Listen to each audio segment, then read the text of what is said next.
A very good afternoon, everyone. I'm Rick Blackwell. Now, the White House says House Speaker John Boehner broke protocol by inviting the Israeli Prime Minister to speak to Congress. But Boehner defends his decision. I did not consult with the White House. The Congress can make this decision on its own. I don't believe I'm poking anyone in the eye. There is a serious threat that exists in the world. And the president last night kind of papered over it.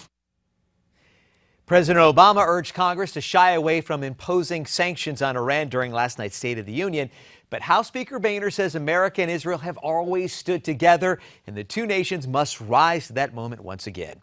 Yemen's president says he's ready to negotiate with the Shia rebels who want constitutional change and more power. Now, in exchange, the fighters will withdraw from areas near the presidential mansion. The president, who's considered an ally by the U.S., was held captive in his home after the rebels defeated his guards. They also seized a military base home to ballistic missiles. The United States and Cuba began historic talks in Havana today. An assistant secretary for the U.S. says both sides are committed to a new program aimed at unifying Cuban families. So our discussions with the Cuban officials have been an effort to persuade them to take back these Cuban nationals.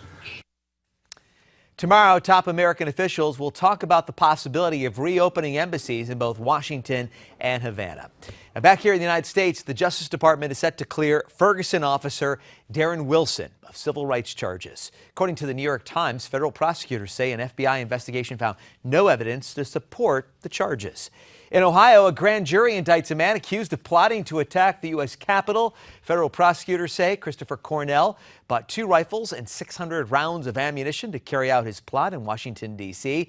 The 20-year-old will be back in court tomorrow. Potential 2016 hopeful Chris Christie made the rounds on Capitol Hill this morning. Christie attended a meet and greet with House Republicans. Attendees say the New Jersey governor talked about national security and the economy. They also said Christie encouraged them to pass legislation even if they don't believe the president will sign it. Christie also made a stop in Maryland to attend the inaugural of new Republican Governor Larry Hogan. Well, stay with me on this one. Leaking breast implants have delayed Congressman Alan Grayson's divorce trial. The Florida Democrat's wife, Lolita Grayson, had to have emergency surgery to remove the implants. The trial will determine whether Grayson's wife committed bigamy when she married the congressman. She sued for divorce last year, but Grayson claims the marriage was invalid since she never divorced her first husband, a claim she disputes. I'm Rick Blackwell. Remember to always stay connected with us at Newsmax.com. More news in a half hour.